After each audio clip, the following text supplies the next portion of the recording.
फक्त आपल्याकडे असणाऱ्या नॉलेज वरती आहे आणि हे नॉलेज ज्या ठिकाणावरून आपण घेतो त्यावरती हे डिपेंड असतं की आपण कोणत्या लेवलवरती जीवन जगत आहोत।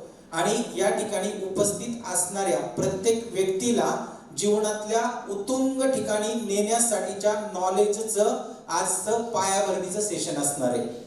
करोडो रुपये खर्च करून सुद्धा त्या गोष्टी आपल्याला मार्केटमध्ये मिळणार नाहीत, तर त्या गोष्टी पुढच्या 2 दिवसात आपल्या महागणपती मल्टीस्टेट असेल, त्याचबरोबर आपला रिअल इस्टेट प्लॅटफॉर्म असेल, या ऑर्गनायझेशनच्या माध्यमातून आपल्याला ही संधी मिळालेली आहे।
कॅलेंडर स्वरूपात असेल किंवा वैयक्तिक असेल किंवा रेफरन्स थ्रू असेल, हे याच्या माध्यमातून मी त्यांच्याकडे जाण्याचा प्रयत्न करत आहे। करताना मी इथे येऊन 3 महिन्यामध्ये केलेली आहे।